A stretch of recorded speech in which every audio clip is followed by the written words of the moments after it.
আসসালামু আলাইকুম ওয়া রাহমাতুল্লাহ। আজকে কথা বলবো সুখ এবং শান্তি। দেখেন, মানুষ কি চাইলেই কি সুখ শান্তি কিনতে পারে? কিন্তু মানুষ জানে যে সুখ শান্তি এটা আল্লাহ তাআলা দান করে। সুখ শান্তির মালিক কোনো মানুষ না, সুখ শান্তির মালিক একমাত্র আল্লাহ। এটা সে জানে যে সব কিছুর মালিক আল্লাহ।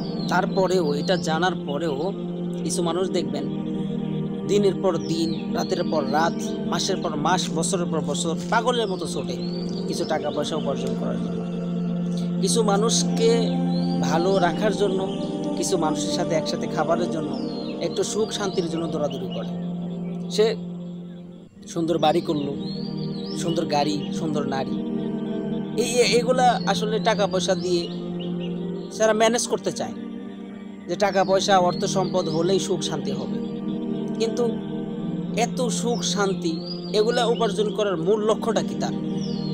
মানে এত টাকা পয়সা, এত সম্পদ উপার্জন করতেছে পাগলের মতো, দুনিয়ার কোনো জায়গার কোনো দিকে খেয়াল নাই, শুধু একটাই খেয়াল, তার টাকা দরকার, তার টাকা পয়সা লাগবে। কিভাবে টাকা পয়সা আনবে, কিভাবে সে উপার্জন করবে?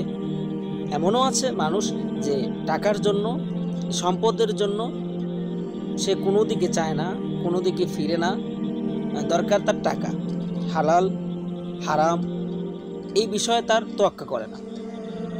এটা কি হালাল না হারাম, হালাল না হারাম, এটা তোয়াক্কা করে না। সে যে কোনো বিনিময়ে টাকা লাগবে, টাকা প্রয়োজন, টাকা দরকার। এই মানুষটা ছোটাছুটি করে কিসের উদ্দেশ্যে? একটাই উদ্দেশ্যে, তার সুখ দরকার, শান্তি দরকার।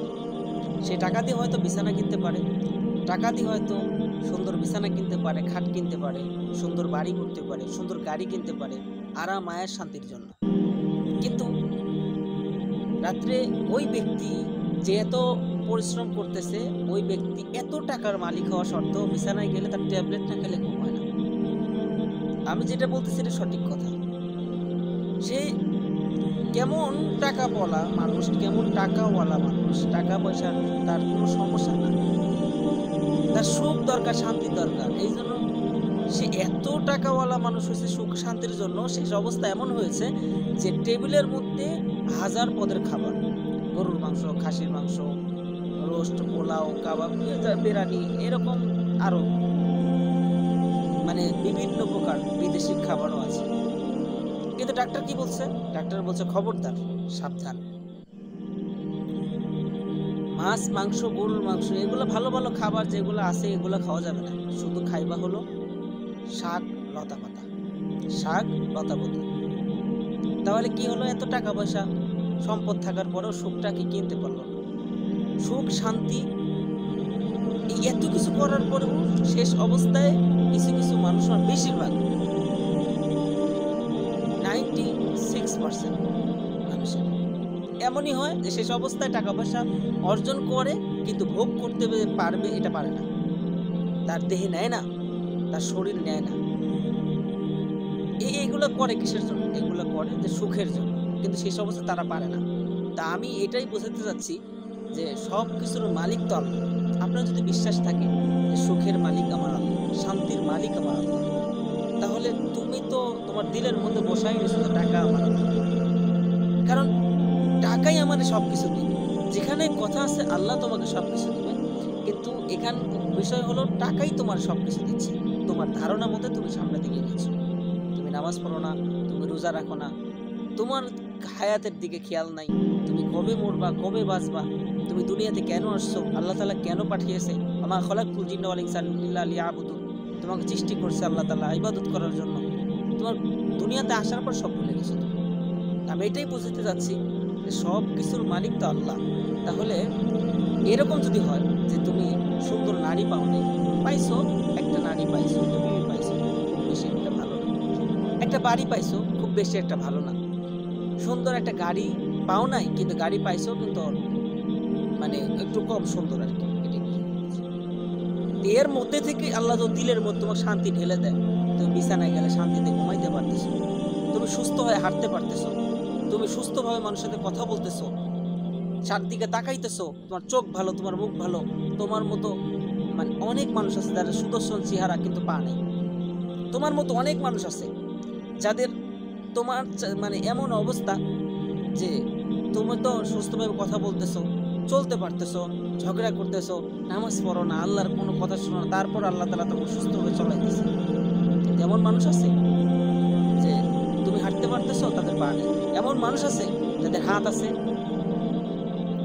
এক হাত আছে, এক হাত নেই।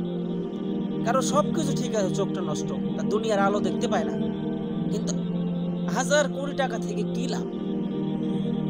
এখন তো যদি মনে করো কালকে তোমার কেউ বললো তোমাকে কয়েক লক্ষ বা কয়েক কোটি টাকা দেওয়া হবে, আজকে তোমাকে সন্ধ্যার মধ্যে তোমাকে 2 কোটি টাকা দেওয়া হবে, এটা যদি কেউ অফার করে, ওই টাকাটা তুমি ভোগ করবা, এই টাকাটা তুমি ভোগ করবা।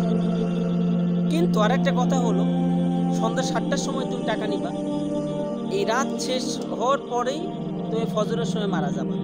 যদি এমন থাকে, এমন সত্য ঘটনা যদি ডক্টর বলে দেয় তোমাকে আমি 7 লক্ষ টাকা দিলাম বা 2 কোটি টাকা দিলাম বা 1 কোটি টাকা দিলাম, তুমি ভোগ করো, তুমি যা মনে চায় তাই করো, খাও দাও, ফুর্তি করো, কিন্তু তুমি ফজরের পরে তুমি মারা যাবা। একটা রাত তুমি হয়তো সময় পাইতে পারো। 7 কোটি টাকা দিয়ে তার কি হবে? এই সম্পদ দিয়ে তার কি হবে? তার না হবে ঘুম, না হবে খাওয়া, না হবে ভোগ করা। এই জন্য রাসূলুল্লাহ সাল্লাল্লাহু আলাইহি ওয়াসাল্লাম বলে, আকসিরু যিকরা হাদিমিল লাযযাত, মৃত্যুর কথা বেশি বেশি স্মরণ করেন। এই সুখ শান্তি মালিক যে আল্লাহ, টাকা দিয়ে যে সুখ আসে না, এটা একটা ঈমান। কারণ সবকিছুর মালিক তো আল্লাহ, কিন্তু তুমি বানাইছো সবকিছুর মালিক টাকা। এখানে শিরকি করছো তুমি, কারণ আল্লাহর তো কোনো শরীক নাই। এই যে ভিতরে একটা ঘর আছে, এই ঘরের বাল্ব, একটা ঘর, গোস্তের টুকরা, একটা কল, এই গোস্তের টুকরার মধ্যে একটা ঘর আছে, সবার মধ্যে একটা ঘর আছে। এই ঘরের মালিক আল্লাহ। এই আসনে তুমি শয়তানরে বসাইছো, টাকাওয়ালারে বসাইছো, টাকারে বসাইছো, টাকাওয়ালার পিছনে ছুটতেছো, যার কাছে চাইলে সব পাওয়া যায়। আল্লাহ তাআলা বলেন, উদউনি আস্তাজিব লাকুম, বান্দা আমাকে ডাকো। তুমি না না করে তুমি সুখের পিছনে ছুটতেছো। সুখটা কোথায় পাবে? আরে সুখ তোমার কাছেই আছে। সুখ বেশি দূরে নাই, লম্বা হায়াতের মধ্যে সুখ শান্তি নাই। সুখ অল্প ক্ষণের মধ্যে সুখ আছে, সুখ তোমার কাছেই আছে। এটা খুঁজতে হলে জিহান খাটাও।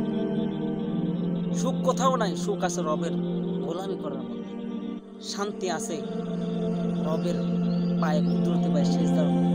সুখ আছে রবের জন্য মাথা নেওয়ার মধ্যে। সুখ আছে রবকে খুশি করতে করে আল্লাহকে ডাকার মধ্যে। অন্তর যদি প্রশান্ত করতে চায় কেউ, আল্লাহ তাআলা কোরআনের মধ্যে বলেন, আল্লাহ তাআলা বলেন কোরআনের মধ্যে, আলা বিযিকরিল্লাহি তাতমাইন্নুল কুলুব।